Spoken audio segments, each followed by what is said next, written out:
brought to you by Infinix.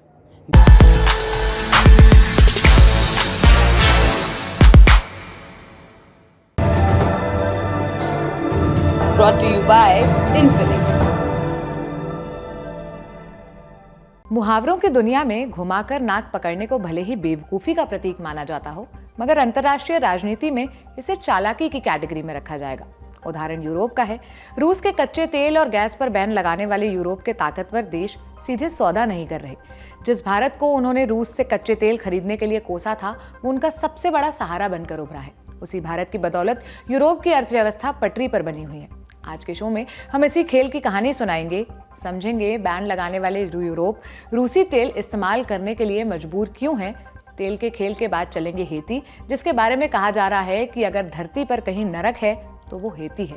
इस देश में अराजकता अपने चरम पर है। राजधानी पोर्टो प्रिंस में क्रिमिनल गैंग्स का कब्जा है। मर्डर, किडनैपिंग, डकैती ये सब दिनचर्या का हिस्सा बन गए हैं। सरकार इसे रोकने में जब नाकाम रही, तब आम लोगों ने हथियार उठा लिए। अब आम जनता अपराधियों से लड़ रही है, उनकी मॉब लिंचिंग कर रही है, हर तरफ लाशें बिखरी हैं। हालात इतने खराब हैं कि यूएन को इंटरनेशनल फोर्स भेजने की अपील करनी पड़ी। जानेंगे हेती में क्या हो रहा है और हालात इतने खराब कैसे हो गए। नमस्ते, मेरा नाम है सोनल और आप देखना शुरू कर चुके हैं ललन टॉप का अंतर्राष्ट्रीय प्रसंगों से जुड़ा रोजाना का कार्यक्रम दुनियादारी। 24 फरवरी 2022 को रूस ने यूक्रेन पर हमला कर दिया। पूरी दुनिया, विशेषकर पश्चिम में इसका भारी विरोध हुआ। अमेरिका और यूरोपियन यूनियन यानी ईयू सीधे सीधे यूक्रेन के साथ खड़े नजर आए। उन्होंने रूस पर आर्थिक प्रतिबंध लगाने शुरू कर दिए। इरादा ये था कि इससे रूस की कमाई घटेगी और वो युद्ध से पीछे हट जाएगा। ये प्रतिबंध कई चरणों में लगाए गए। दिसंबर 2022 में ईयू ने रूस पर छठी बार नए प्रतिबंधों का ऐलान किया। इसमें रूस के कच्चे तेल पर पाबंदी लगाई गई, माने यूरोप के देश रूस से कच्चा तेल नहीं खरीद सकते। 5 फरवरी 2023 को ईयू एक कदम आगे बढ़ गया। इसमें रूस के रिफाइंड ऑयल और पेट्रोलियम उत्पादकों पर भी बैन लगा दिया गया। अमेरिका और ईयू के प्रतिबंधों से रूस को झटका लगा। युद्ध से पहले तक रूस ईयू के देशों में सबसे ज्यादा कच्चा तेल भेजता था। जनवरी 2022 में यह आंकड़ा 31% था। दूसरे नंबर पर अमेरिका था, 13% शेयर के साथ। युद्ध के बाद स्थिति बदल गई। रूस ने नया बाजार तलाशा, उसे भारत और चीन के रूप में नया बाजार मिल भी गया। भारत ने रूस का ऑफर स्वीकार किया। भारत ने कहा कि यह हमारे राष्ट्रीय हित में है। अमेरिका और दूसरे पश्चिमी देशों की नाराजगी भी मोल ली, लेकिन उन्होंने सीधे तौर पर कभी भारत पर प्रतिबंध नहीं लगाए। दिसंबर 2022 में जब G7 देशों ने रूसी कच्चे तेल की खरीद के लिए प्राइस कैप लगाया, तो भारत ने उसी समय ही उस प्राइस कैप के मसौदे को रिजेक्ट कर दिया था। इसको लेकर भारत की आलोचना की गई। तब विदेश मंत्री एस जयशंकर ने कहा था, अगर मैं सच बताऊं तो ईयू ने भारत की तुलना में 6 गुना अधिक तेल का आयात किया है। गैस की कोई तुलना नहीं है, क्योंकि भारत उसका आयात नहीं करता। यहाँ तक कि ईयू ने 50% अधिक कोयले का आयात भी किया है। ईयू को खुद के और दूसरों के लिए अलग अलग नियम नहीं बनाने चाहिए। तमाम विरोधों के बावजूद भारत ने रूस से तेल खरीदना जारी रखा। सस्ता तेल भारत के लिए नेमत साबित हुआ। यह भारत की घरेलू जरूरत से ज्यादा था। तब भारतीय रिफाइंड कंपनियों ने रूस के कच्चे तेल को बाहर भेजना शुरू किया। यूरोप इसका सबसे बड़ा खरीदार बनकर सामने आया। एनालिस्ट फर्म कैपलर की रिपोर्ट के मुताबिक भारत अप्रैल में यूरोप को रिफाइंड ईंधन भेजने वाला बड़ा देश बन गया। इस रिपोर्ट के बाद यूरोप के साथ साथ रूसी ऑयल रिफाइनरी कंपनियों के लिए मुश्किल पैदा हो गई। यूरोप की ऑयल रिफाइनरी कंपनीज पहले ही रूस से कच्चा तेल खरीदकर खुद उसे पेट्रोलियम के प्रोडक्ट बनाती थी। इसके अलावा रूस की रिफाइनरी कंपनीज भी सीधे पेट्रोलियम की सप्लाई यूरोप और दूसरे देशों में किया करती थी। पर प्रतिबंधों के बाद पूरा सिनेरियो बदल गया। इसके अलावा एक बात और गौर करने वाली है, ईयू ने रूस को युद्ध में कमजोर करने के लिए प्रतिबंध लगाया था, क्योंकि रूस अपनी अर्थव्यवस्था का बड़ा हिस्सा एनर्जी सेक्टर से पूरा करता है। ऐसे में यूरोप ने सोचा कि अगर हम रूस के तेल पर प्रतिबंध लगा दें तो रूस ढीला पड़ जाएगा। यूरोप अपने इस मकसद में कामयाब होता दिखा है। इन प्रतिबंधों के बाद रूस की एनर्जी सेक्टर से होने वाली कमाई लगभग 45% कम हुई है। लेकिन हालिया रिपोर्ट ईयू की मंशा पर सवाल खड़े करती है। जब यूरोप और भारत के बीच तेल की खरीद फरोख्त बढ़ी तो यूरोपीय देशों ने नाराजगी जताई, आपत्ति जताई, सवाल खड़ा किया कि यूक्रेन युद्ध के बावजूद भारत रूस से तेल क्यों खरीद रहा है और अब यूरोप खुद वही तेल अप्रत्यक्ष रूप से खरीद रहा है। ऐसे में सवाल पैदा होता है कि क्या ये यूरोप की दोहरी नीति नहीं है? ये जो रशिया की ऑयल ट्रेड है इंडिया के साथ, स्पेशली जब से ये युद्ध शुरू हुआ है और प्राइस कैप के बारे में अक्सर बात होती है, असल में मेरे हिसाब से इसको ठीक तरीके से कभी समझा ही नहीं गया है। शुरू में जो बातचीत थी वो केवल इस बात के ही आसपास रह गई कि जब जो हमारे एक्सटर्नल अफेयर्स मिनिस्टर से पूछा गया कि आप क्यों इतना तेल खरीद रहे हैं, तो उन्होंने जवाब दिया कि जितना तेल एक दोपहर में आप खरीद, जितना हम एक महीने में या साल में खरीदते हैं उतना तो आप एक दोपहर में खरीदते हैं। तो बहरहाल वो बात वहीं पर अटक जाती थी, उसके आगे गई नहीं। उस जमाने से लेकर अभी तक मेरे हिसाब से काफी पानी बह चुका है पुल के नीचे से, और कई सारे इश्यूज हैं जिस पर डिस्कशन होना चाहिए और नहीं होता है। देखिए, पहले तो अभी हम लोग जहां हैं इस वक्त मई अप्रैल मतलब जो अप्रैल मई का टाइम है 2023 में, ऑलमोस्ट एक साल हो चुका है वॉर के। हमें पैटर्न क्या दिखता है? हमें पैटर्न ये दिखता है कि यूरोप ने रशियन ऑयल को बैन किया, 2 फेजेस में बैन किया साजिद। पहले फेज में बैन किया दिसंबर 5 को, मतलब 5 दिसंबर 2022 को, जब रशियन क्रूड को बैन किया गया, और उसी बैन का जो दूसरा हिस्सा था वो इफेक्ट में आया 5 फरवरी 2023 को, जब रिफाइंड प्रोडक्ट्स को भी बैन कर दिया गया रशिया से, यानी कि क्रूड प्लस रिफाइंड प्रोडक्ट्स दोनों को बैन कर दिया गया। अब यहाँ पे बात आती है इंडिया जो खरीदता है तेल। इंडिया न केवल बहुत पिछले लगभग एक साल से लगातार ये तेल खरीदता जा रहा है, बल्कि हमने पिछले कुछ महीनों में ये न्यूज देखी कि हिंदुस्तान ने इस तेल को खरीदकर, यानी कि क्रूड रशियन ऑयल को खरीदकर, जो यूरल कैटेगरी का है, जो यूरल्स कहलाता है क्योंकि यूरल माउंटेन के पास से निकलता है, उस तेल को खरीदकर और रिफाइन करके और मुनाफों पे वापस यूरोप को ही बेचा। तो इसी चीज को शायद आप ठीक से समझना चाहते हैं। तो इसमें देखिए 2-4 चीजें हैं कि हमें पहले ये समझना चाहिए कि, तो कहा जाता है कि तो क्या यूरोप की हिपोक्रेसी है, फिर कहा जाता है कि हिंदुस्तान ऐसा क्यों कर रहा है, हिंदुस्तान क्या रशिया के साथ अपनी दोस्ती निभा रहा है ऐसा करके। तो इन बातों पे मुझे लगता है कि काफी कंफ्यूजन है, और ऑनेस्टली मैंने कोई बहुत इस पर एक सिस्टमैटिक रिपोर्ट देखी नहीं। मैं आपको शॉर्ट में बताने की कोशिश करती हूँ। देखिए, ऐसा है कि एक कॉन्सेप्ट आया था प्राइस कैप। प्राइस कैप का कॉन्सेप्ट ये था, पहले तो हमें ये समझना जरूरी है कि जो रशियन ऑयल है, मतलब जो रशिया की ग्लोबल सप्लाई है टोटल क्रूड ऑयल की, वो तकरीबन 10% of the total global supply है, यानी कि ये बहुत बड़ा सप्लाई है। तो रातों रात इस तेल को आप दुनिया से गायब नहीं कर सकते। हाँ, पहली चीज याद रखने की ये है। जब प्राइस कैप लगाने की बात हुई, यानी कि प्राइस कैप यानी कि रशियन के जो ऑयल जिस पे बिकता है उसकी प्राइस सीलिंग, कि इसके ऊपर ना बिके, इस तरीके की जब बात हुई, तो उसके पीछे ऑब्जेक्टिव ये था, तीन ऑब्जेक्टिव्स थे। पहला ऑब्जेक्टिव ये था कि हम रशिया के मतलब G7 कंट्रीज के सामने, कि रशिया के मुनाफों को कैप किया जाए, ताकि जो वॉर मशीनरी है उसको फंड ना कर सकें पुतिन। ठीक है, ये एक कॉन्सेप्ट था कि हम कैसे मुनाफों को, क्योंकि रशिया बहुत बड़ा हाइड्रोकार्बन्स का एक्सपोर्टर है, पहली चीज। दूसरा ऑब्जेक्टिव ये था प्राइस कैप का कि इस मुनाफे को कंट्रोल करने के बाद भी ऐसी एक व्यवस्था बनाई जाए जिसमें रशियन ऑयल दुनिया से गायब ना हो, यानी that supply of the Russian oil should be maintained. Europe ना खरीदे लेकिन बाकी जगह दुनिया में जाते रहे। और तीसरा, प्राइस कैप इस तरह से बनाया जाए कि ग्लोबल ऑयल सप्लाई जो प्राइसेस होती हैं उसमें बहुत ज्यादा वोलेटिलिटी ना आए, क्योंकि ऑलरेडी जो ये वॉर है ये डेवलपिंग कंट्रीज के लिए और बहुत सारी ग्लोबल इकोनॉमी के लिए काफी कैटास्ट्रोफिक साबित हुई है। तो ये ऑब्जेक्टिव था, और इस ऑब्जेक्टिव के तहत हमने देखा कि क्या हुआ। कुछ लोगों ने कहा कि ये सैंक्शंस बेकार हैं, इनका कोई फायदा नहीं, कुछ ने कहा कि नहीं ये सैंक्शंस अच्छे हैं, इनका असर बाद में दिखेगा। इसके बीच में हिंदुस्तान की भूमिका निकल कर आती है। अब हिंदुस्तान जो है पहले कभी यूरोप से तेल नहीं, रशिया से कभी तेल नहीं खरीदता था। हम मिडिल ईस्ट से तेल खरीद रहे थे, पर्टिकुलरली सऊदी अरेबिया वगैरह से, इराक से, यहाँ से। तो अब ऐसा क्या हो गया? तो ऐसा ये हुआ कि जब वॉर के बाद जब वेस्टर्न कंट्रीज ने सैंक्शंस लगाने शुरू करे धीरे धीरे रूस के ऊपर, तो रूस ने अपने तेल को हेवी डिस्काउंट्स पे बेचना शुरू करा, और जो सबसे ज्यादा 2 प्रोमिनेंट मार्केट्स उभर कर आए वो थे हिंदुस्तान और China. Actually China is number 1 and India is number 2। अब इंडिया ने क्यों खरीदा? पहली बात, ये डिस्काउंट्स हमें बहुत सस्ता पड़ रहा था। अगर आपने देखा हो कि जो हमारे पेट्रोलियम मिनिस्टर हरदीप पुरी जी हैं, उन्होंने कई जगह इस बात को कहा कि हम इस ऑयल को इसलिए खरीद रहे हैं क्योंकि ये हमारे लिए बहुत सस्ता है, तो हमारे लिए बहुत ही मुफीद तरीके का जो सौदा है ये।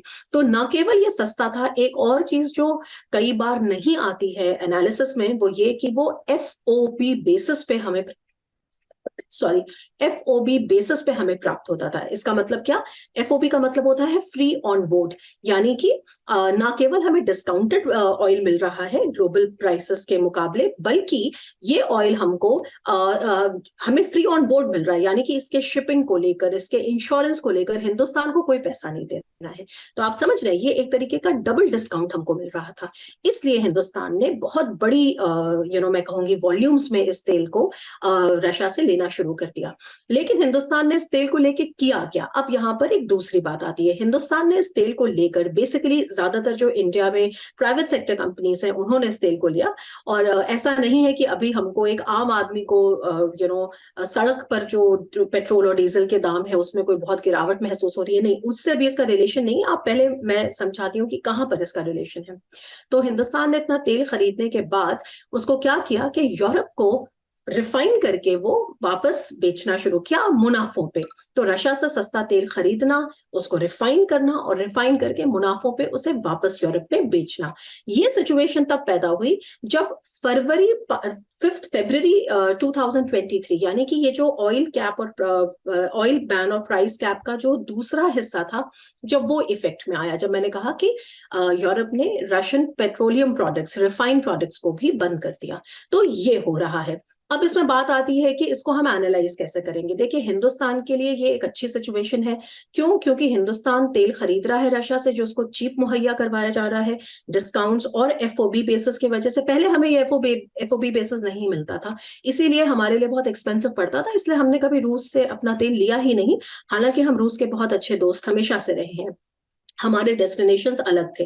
पर अब इन्होंने क्या किया, अब क्या हुआ है कि इतना चीप हमें पड़ता है कि हमने उसको रूस से लेना शुरू किया। दूसरा, हमने उसको रिफाइन किया और हमने मुनाफों पे उसको यूरोप में बेचा। ये हो गई एक चीज। अब आप इससे कहेंगे कि इसमें यूरोप की हिपोक्रेसी है। मैं कहूंगी कि कुछ हद तक तो है, लेकिन दूसरे हद तक पॉइंट क्या है कि अगर आप प्राइस कैप का पर्पस देखें कि प्राइस कैप क्यों लगाया गया था, और $60 पर यह था प्राइस कैप को लगाने के पीछे उद्देश्य था कि रशिया के जो अर्निंग है उसको कैप किया जाए। अच्छा, अब आप पूछेंगे क्या रशिया की अर्निंग कैप हुई? तो जी, रशिया की अर्निंग डेफिनेटली कैप हुई। अगर आप केवल 2023 का डेटा देखते हैं तो रशिया के एनर्जी रेवेन्यूज जो हैं उसमें 43 से 45%, यानी 43 to 45% तक का ड्रॉप दिखता है रशिया के एनर्जी रेवेन्यूज में। बाज औकात क्या होता है, जब ये एनालिसिस आती है तो एनालिसिस 2022 से करी जाती है। तो 2022 से जब हमें एनालिसिस करते हैं तो हमें सही डेटा इसलिए नहीं मिलता क्योंकि 2022 के एंड 5 दिसंबर को ये बैन लगा है। उसके पहले रशिया के जो एक्सपोर्ट्स थे एनर्जी के, वो बहुत ज्यादा हाई थे टू यूरोप। इस वजह से हम जब इसको एक पूरे साल में देखते हैं तो हमें इसका अंदाजा ठीक नहीं मिलता। इसका सही अंदाजा हमें तभी मिलता है जब हम 5 दिसंबर 2022 के बाद का आंकड़ा देखते हैं। और स्पेशली 2023 में, जैसे मैंने कहा कि जब से पूरा का पूरा बैन इफेक्ट में आ गया, तो रशिया के एनर्जी रेवेन्यूज में 43 to 45% का ड्रॉप है। दूसरा, रूबल की जो वैल्यू है वो काफी बुरी तरह इस वक्त हिट हो रही है, और ये इसलिए भी गौरतलब है क्योंकि रूबल एक ऐसी इकोनॉमी करेंसी है जहां पे काफी कैपिटल कंट्रोल्स लगे हुए हैं। कैपिटल कंट्रोल्स एक इकोनॉमिक फिस्कल प्रोसीजर है, बेसिकली अपनी कंट्री की जो करेंसी होती है उसको स्टेबल रखने के लिए बहुत सारे देश इसका उपयोग करते हैं, लेकिन रशिया में इसका उपयोग बहुत ज्यादा किया जा रहा है क्योंकि रूबल को फ्री फॉल से बचाया जा सके। क्योंकि जब तक ये जो एनर्जी रेवेन्यूज थे ये बहुत अच्छे आ रहे थे रूस के पास, तब तक उनको बहुत जरूरत नहीं थी, लेकिन स्पेशली 5 दिसंबर के बाद से ये सिचुएशन बहुत अच्छी नहीं है।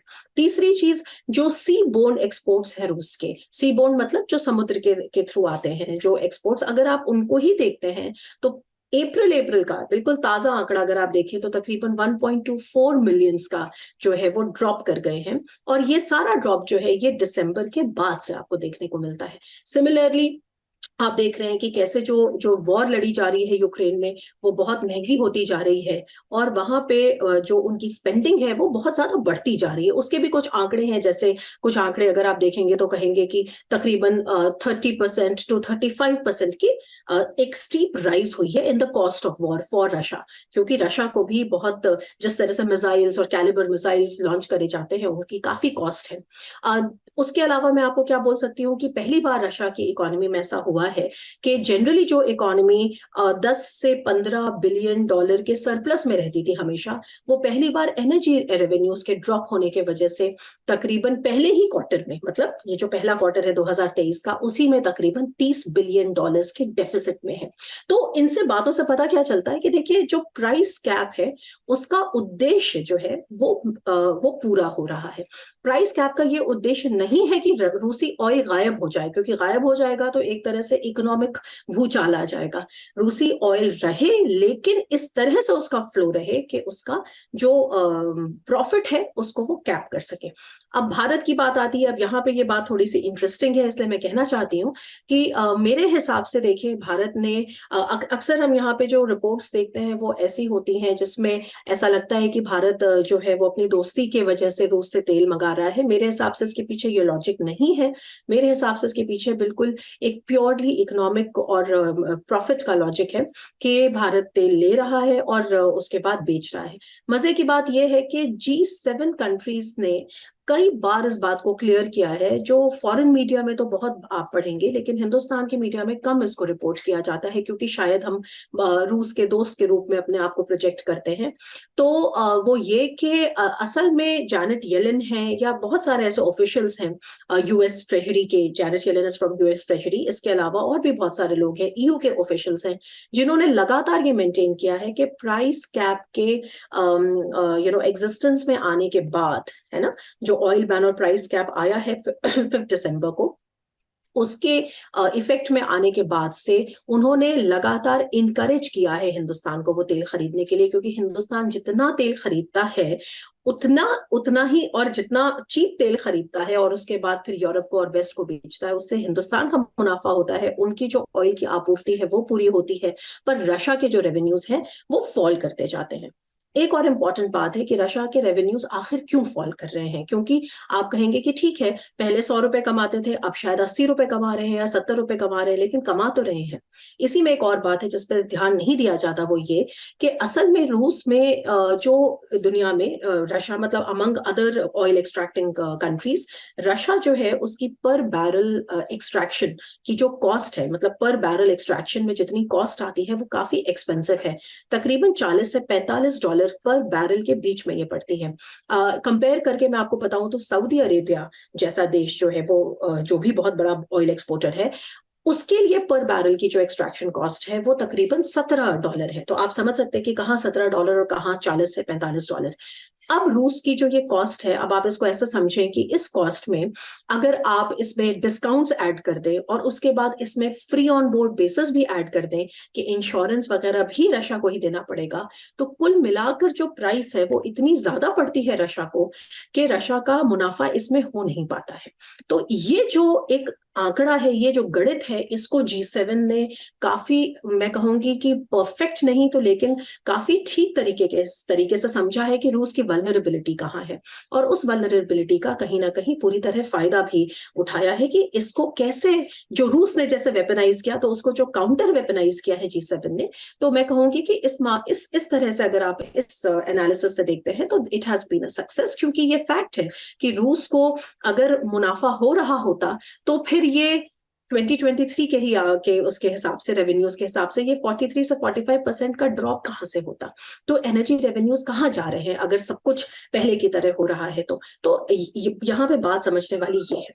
अब भारत का इसमें मतलब भारत का इसमें क्यों निर्णायक भूमिका है, वो इसलिए क्योंकि भारत से अच्छे संबंध हैं रशिया के, और भारत एक ऐसी पोजीशन में है कि भारत ये कह सकता है कि आप हमको डिस्काउंट्स दीजिए। देखिए डिस्काउंट्स चाइना को भी मिल रहे हैं और डिस्काउंट्स चाइना को हमसे ज्यादा मिल रहे हैं, लेकिन उसको क्रॉस चेक करने का डेटा नहीं है, तो मैं उस पर आंकड़ों के साथ बात नहीं कर सकती। पर हिंदुस्तान की बात जो है वो ये कि हिंदुस्तान एक तरह से on the one hand Russia के रेवेन्यूज को मेंटेन करने में जितना भी हो सके उसमें सहायता भी कर रहा है, लेकिन रशिया के इंटरनल कॉन्स्ट्रेंट्स इस तरीके के हैं जिसके वजह से ये ट्रेड जो है वो उनके लिए प्रॉफिटेबल ना साबित होकर बल्कि उनके लिए प्रॉब्लमैटिक साबित हो रही है। और इसका सबसे बड़ा जो उदाहरण जो एविडेंस है वो यही है कि उनका किस तरह से 2023 में आपको इसका असर देखने को मिल रहा है। और इसी वजह से जो G7 कंट्रीज हैं और G7 कंट्रीज के जो ऑफिशियल्स हैं, अगर आप उनके 5 दिसंबर के बाद के स्टेटमेंट्स को देखते हैं तो वो लगातार इंडिया को इनकरेज कर रहे हैं। क्यों? क्योंकि उनको पता है कि इंडिया जितना ऑयल परचेज करता है, रशिया का रेवेन्यू नहीं बढ़ पाता उस हिसाब से, बल्कि इंडिया उसको प्रॉफिट पे और वापस यूरोप को बेचता है, क्योंकि यूरोप को उस तेल की जरूरत है। तो ये जो रीराउटिंग है, ये रीराउटिंग के पीछे एक इकोनॉमिक लॉजिक है और बहुत स्ट्रॉन्ग इकोनॉमिक लॉजिक है। यहां तक कि जैनेट येलन ने कुछ महीने पहले ये भी कहा था कि अगर हम तो हिंदुस्तान को इनकरेज करेंगे कि और ऑयल खरीदे हिंदुस्तान, और अगर प्राइस कैप के ऊपर भी ऑयल खरीदता है तो भी हमें प्रॉब्लम नहीं है। क्यों? क्योंकि अगर आप प्राइस कैप के ऊपर भी ऑयल खरीदते हैं, लेकिन चूंकि जो फ्रेट और शिपिंग और इंश्योरेंस और ये कॉस्ट चूंकि रशिया को बेयर करना पड़ता है, इस वजह से अल्टीमेटली जो सौदा होता है रशिया के लिए वो उतना फायदे का नहीं होता है। तो ये है उसके पीछे की सारी, मैं कहूंगी, एक ग्रैन्युलर डिटेल्स की प्राइस कैप, ऑयल बैन और ऑयल ट्रेड में एग्जैक्टली चल क्या रहा है। कच्चे तेल का व्यापार रूस और भारत के बीच हो रहा है, फिर यह भारत से रिफाइन होकर यूरोप तक जा रहा है। यह प्रोसेस कैसे काम करता है? क्या रूस यूरोप भेजे जा रहे तेल पर आपत्ति जता सकता है? भारत का जो ऑयल प्रोसेसिंग कैपेसिटी या ऑयल रिफाइनिंग कैपेसिटी है वो इंडिया की डिमांड से ज्यादा है। यानी हम ये पहले से पेशे के तौर पर भारत ये करता आया है।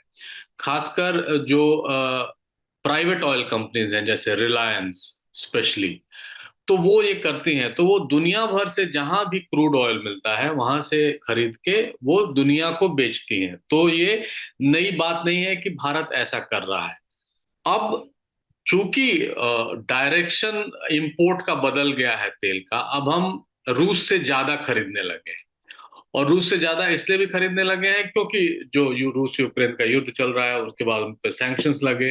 पहले पेट्रोल पे सैंक्शंस लगा था, फरवरी में डीजल पे सैंक्शंस लग गए। तो हमारी ऑयल रिफाइनिंग कैपेसिटी जो है वो अब फुल कैपेसिटी पे वो शुरू हो गई है। तो इस तरह से हम देख सकते हैं कि भारत ये पहले से करता आया है। लेकिन इसमें एक कैच है। कैच ये है कि जब से रूस के खिलाफ पश्चिमी दुनिया ने ऑयल इंपोर्ट जो वो करते थे उस पर बैन लगाया है, वो एक बैन इस तरह से है कि ऑयल पाइपलाइन पे बैन नहीं है। यानी अभी भी हंगरी में या चेक में इनके तेल जाते हैं।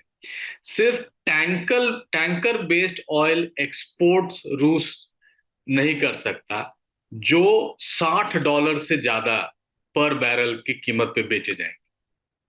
ठीक है, अगर वो बेचे जाते हैं तो उस पर विश्व को, आई मीन वेस्टर्न वर्ल्ड को आपत्ति होगी। आपत्ति भी क्या होगी कि वो फोर्सफुली वो टैंकर रोकेंगे नहीं।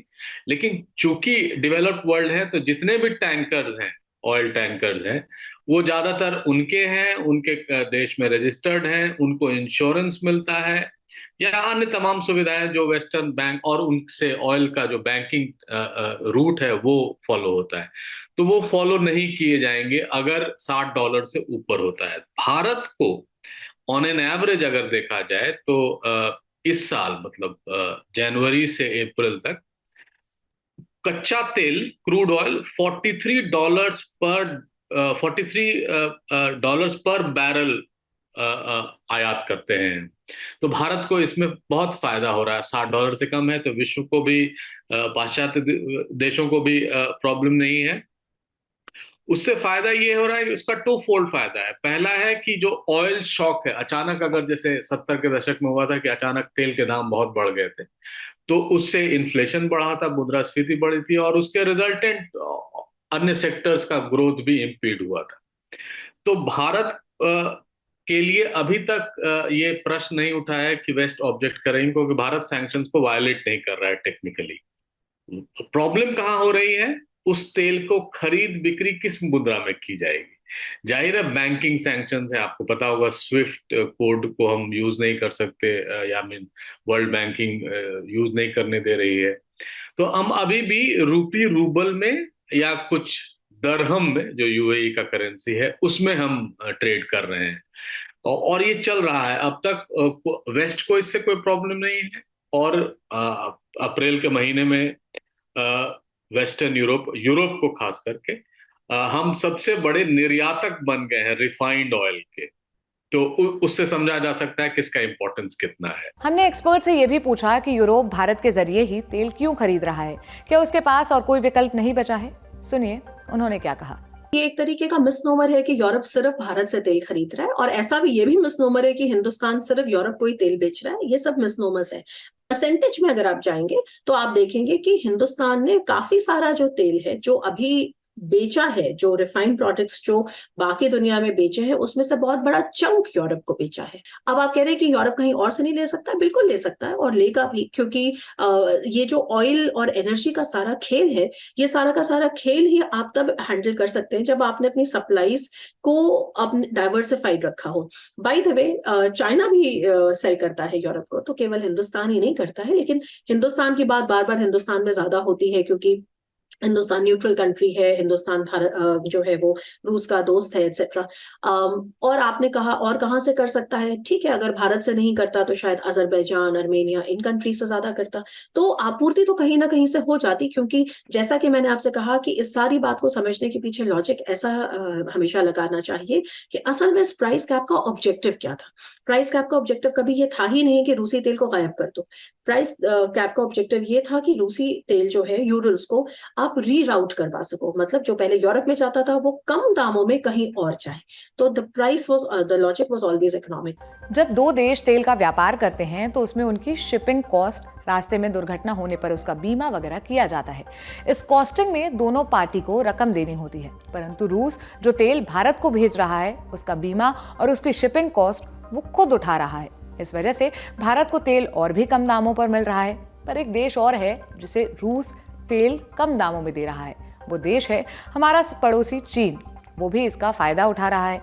वहीं हमने पिछले कुछ समय में देखा है कि मिडिल ईस्ट में चीन का दुश्मन अमेरिका कमजोर हुआ है। सऊदी अरब और ईरान करीब आए हैं।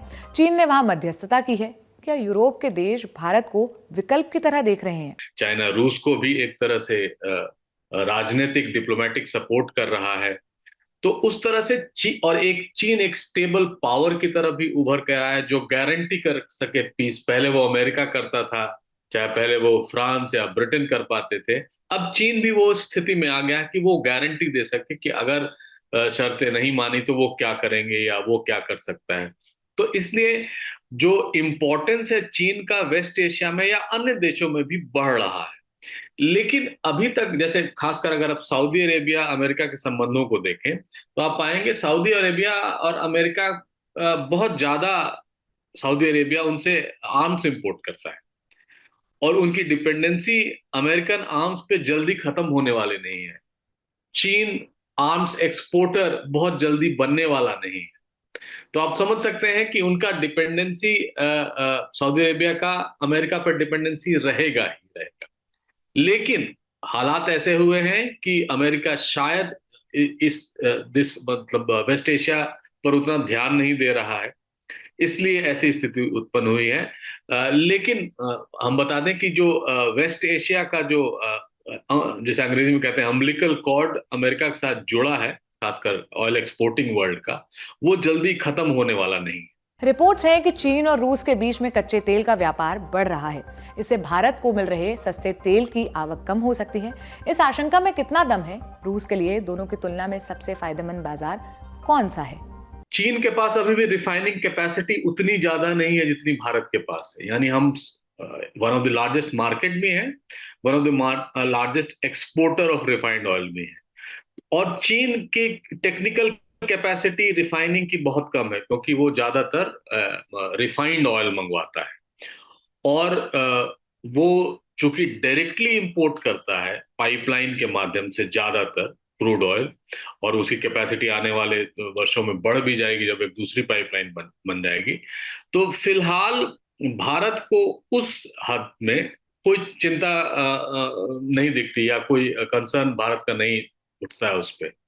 लेकिन ये सही है कि अगर रूपी रूबल ट्रेड अगर फर्मली स्टैब्लिश नहीं हो रहा है, क्योंकि माना यह जा रहा है कि रूसी बैंकों में अत्यधिक रुपया जमा होता जा रहा है और भारतीय बैंकों में अत्यधिक रूबल जमा होता जा रहा है, क्योंकि हमारा बैलेंस ऑफ ट्रेड कम है, यानी उनसे हम जितना करीब $9 बिलियन के आसपास का ट्रेड था इसके पहले, जिसमें $3 बिलियन हम उनको बेचते थे, बाकी 5-6 बिलियन US डॉलर करीब वो हमको बेचते थे।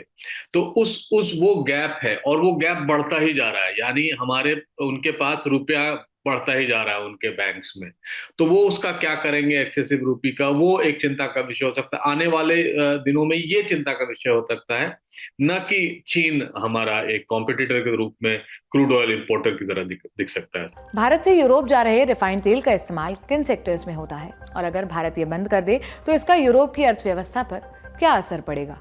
ऑयल और मतलब पेट्रोल और डीजल और जो एयरक्राफ्ट फ्यूल जो होता है, वो हम सब जानते हैं, तेल में, इंडस्ट्रीज मतलब कार्स में, इंडस्ट्रीज में, पावर प्रोडक्शन में, इन सब में इसका इस्तेमाल होता है। तो जाहिर है, और जो दुनिया में खासकर शीत युद्ध काल में अगर देखें तो दुनिया में जितने भी टेंशन हुए हैं उसका एक सबसे बड़ा कारण तेल ही रहा।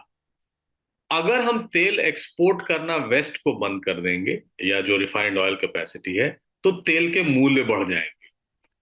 तेल के मूल्य बढ़ने से हम सब जानते हैं मुद्रास्फीति बढ़ेगी, कॉस्ट ऑफ लिविंग बढ़ जाएगी, जो ईंधन का खर्च है वो भी उनका बढ़ता जाएगा। तो और उनका मार्केट डिसरप्ट हो जाएगा। मान लीजिए भारत आज को कह दे कि कल से बेचना बंद कर देंगे वेस्ट को, तो उनका इमीडिएट इन्फ्लेशन बढ़ जाएगा। लेकिन उसका वो काउंटर मेजर्स ले सकते हैं, जैसे अमेरिका हो सकता है उनको एक्सपोर्ट करना तेज कर दे, या वेनेजुएला के साथ अमेरिका ने खासकर इन दिनों उनके जो ऑयल एम्बार्गोज थे उनको खत्म कर दिया है, जो उनके इन्वेस्टमेंट थे उनको कहा है फिर से वो शुरू करेंगे। तो वो भी एक तरह से वेनेजुएला से भी क्रूड ऑयल इंपोर्ट करके अन्य देशों में रिफाइन करके उसको बेच सकते हैं। लेकिन वेस्ट की ये अंडरस्टैंडिंग है कि जब तक भारत सैंक्शन के नीचे तेल खरीदता है और उसको कहीं बेचे या यूज करे, उसको वेस्ट से प्रॉब्लम नहीं है। और ऐसा नहीं है कि हम यूक्रेन वॉर के बाद ही हम उनको यूरोप को हम तेल बेचना शुरू किए, उसके पहले से भी हम तेल खरीदते बेचते आए हैं उनको। तो इसमें कोई ये नहीं होगा, कोई आश्चर्य नहीं होगा कि अगर हम उनको और उसका खपत उनको और यूरोप के चैप्टर को यहीं पर विराम देते हैं। अब चलते हैं हेती, जहां पर गैंग वॉर और अब भीड़तंत्र ने मिलकर मुल्क को खाई में धकेल दिया है। यह घटना 24 अप्रैल 2023 की है। हेती की राजधानी पोर्ट ओ प्रिंस की सड़क पर एक मिनी बस चली जा रही थी। उसकी मंजिल संदिग्ध थी, इस वजह से चाल भी। रास्ते में एक चेक पॉइंट नजर आया तो ड्राइवर ने थोड़ी दूर पहले ही बस खड़ी कर दी। पुलिस को गतिविधि पर शक हुआ। उन्होंने तलाशी ली तो अंदर खतरनाक हथियार मिले। बस में मौजूद 13 लोगों को अरेस्ट कर लिया गया। वे सभी क्रिमिनल गैंग्स के मेंबर थे। पुलिस उन्हें थाने ले जाने की तैयारी में थी। इस बीच में एक अजीब वाकया घटा। मौके पर मौजूद लोगों की संख्या अचानक से बढ़ने लगी। यह भीड़ अपने साथ कुल्हाड़ी, चाकू, टायर, केरोसिन तेल लेकर आई थी। उसने पहले क्रिमिनल्स को पुलिस के चंगुल से छुड़ाया, फिर पीट कर उनकी हत्या कर दी। इसके बाद लाशों को सड़क पर घसीटा गया और फिर केरोसिन तेल डालकर आग लगा दी गई। ये सब पुलिस की मौजूदगी में हुआ, लेकिन वे मूक दर्शक बनकर रह गए। हेती में क्रिमिनल गैंग्स का आतंक कोई नई बात नहीं है, लेकिन लोगों का ऐसा आक्रोश पहले कभी नहीं देखा गया था। इस घटना का ब्यौरा सुनकर हमें अंग्रेजी फिल्म द फर्स्ट पर्स का एक डायलॉग याद आ गया। क्या? If we want to save our country, we must release all our anger in one night. यानी अगर हमें अपने मुल्क को बचाना है तो हम सबको एक रात में अपना सारा गुस्सा निकालना होगा। हेती के लोगों ने अपना गुस्सा निकालना शुरू कर दिया। हालांकि ये एक रात या एक दिन में तो कतई रुकने वाला नहीं है। अब सवाल ये आता है कि हेती इस स्थिति तक पहुंचा कैसे। इसके सवाल में कई और सवाल सामने आते हैं। मसलन कैसे एक भरे पूरे हेती को औपनिवेशिक देशों ने बर्बाद कर दिया, कैसे जबरदस्ती के मुआवजे ने हेती को हमेशा के लिए कर्ज के जाल में फंसा दिया, और कैसे ये मुल्क विदेशी प्रभुत्व की लड़ाई में पिसकर बर्बाद हो गया। अगर मूल वजह तलाशने जाएं तो इसमें अमेरिका, फ्रांस, स्पेन जैसे देशों का काला चिट्ठा खुलता है। ये कहानियां हम दुनियादारी में पहले भी बता चुके हैं। एपिसोड का लिंक आपको डिस्क्रिप्शन में मिल जाएगा। फिलहाल हम हालिया संकट पर लौटते हैं, जिसकी चिंगारी जुलाई 2021 में भड़की थी। तब हुआ क्या था? 7 जुलाई की रात कुछ हथियारबंद लोग राष्ट्रपति आवास में दाखिल हुए। वहां उन्होंने हेती के तत्कालीन राष्ट्रपति जुवेनेल मोइस की हत्या कर दी। मोइस 2016 से पद पर थे। कार्यकाल पूरा होने के बाद भी उन्होंने चुनाव नहीं होने दिया था। उनके ऊपर तानाशाही के आरोप भी लग रहे थे। हालांकि उनकी हत्या ने माहौल को और बिगाड़ दिया। मोइस को कम से कम संसद और जनता का तो सपोर्ट था। उनके बाद प्रधानमंत्री एरियल हेनरी कार्यवाहक राष्ट्रपति बने। हेनरी को मोइस जैसा सपोर्ट नहीं है। चुनाव कराने को लेकर उनके खिलाफ लगातार प्रोटेस्ट भी हो रहे हैं। इस समय हेनरी हेती में इकलौते ऐसे व्यक्ति हैं जिन्हें लोकतांत्रिक प्रक्रिया से चुना गया है, लेकिन राष्ट्रपति के तौर पर नहीं। इसलिए अधिकांश जनता उन्हें वैध राष्ट्रपति नहीं मानती। हेती में और क्या समस्याएं हैं? हेती 19वीं सदी की शुरुआत में आजाद हो चुका था। हालांकि उसे इस आजादी की भारी कीमत चुकानी पड़ी। फ्रांस ने बदले में लगभग 5,000 करोड़ रुपए मांगे थे। ये कर्ज चुकाने में हेती की हालत खराब हो गई। कई दफा ऐसा हुआ कि कर्ज साल भर के बजट का आधा हिस्सा खा जाता था। इसने हेती को कभी उबरने नहीं दिया। फिर 20वीं सदी में हेती तानाशाही और सैन्य तख्तापलट से जूझता रहा। सबसे खतरनाक तानाशाह हुआ पापा डॉग। उसने 1957 से 1971 तक शासन चलाया। उसी ने गैंग कल्चर को भी बढ़ावा दिया था। पर्सनल फायदे के लिए लोगों को आपस में लड़ाया। उसके बाद सत्ता उसके बेटे बेबी डॉग के पास आई। दोनों का शासन हेती को अंधकार युग में ले गया। 2010 में हेती में भयानक भूकंप आया। इसमें 3 लाख लोग मारे गए, लाखों विस्थापित हुए, इंफ्रास्ट्रक्चर बुरी तरह तबाह हो गया। उसका असर आज तक दिखता है। हेती की कुल आबादी का आधा हिस्सा विदेशी मदद पर निर्भर हो चुका है। इसके चलते हेती को एड स्टेट या एनजीओ कैपिटल भी कहते हैं। मोइस की हत्या के बाद 2021 में भी एक भूकंप आया। इसने स्थिति और खराब कर दी। मोइस के समय से ही गैंग्स अलग अलग हिस्सों पर कब्जे के लिए लड़ रहे थे। उनकी हत्या के बाद गैंग्स को फैलने का मौका मिल गया। वे वर्चस्व के लिए आपस में लड़ने लगे। पुलिस के अंदर पहले ही लड़ाई चल रही थी। उनके पास संसाधन भी नहीं थे। नतीजा, गैंग्स का खतरा बढ़ता चला गया। अभी हालत क्या है? हेती की आबादी लगभग 1 करोड़ 14 लाख है। यूएन की रिपोर्ट के अनुसार इसमें से 47 लाख लोग भुखमरी की कगार पर हैं। 2022 से ही देश में खसरे का खतरा भी बढ़ा है, लेकिन इलाज के लिए जरूरी अस्पतालों और डॉक्टरों की भारी कमी है।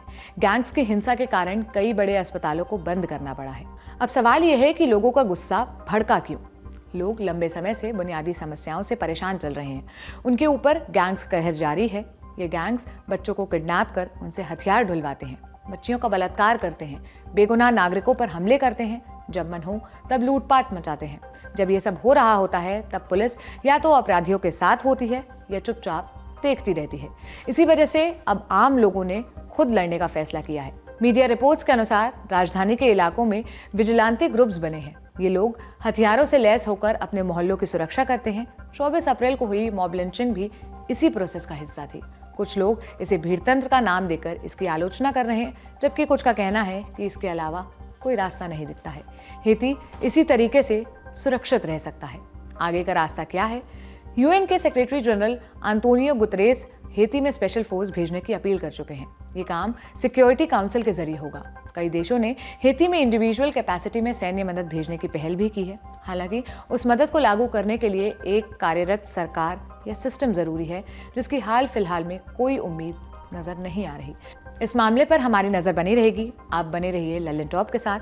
आज के दुनियादारी में बस इतना ही। कल फिर मुलाकात होगी। इसी उम्मीद के साथ विदा लेती हूँ। शुक्रिया। शुभ रात्रि।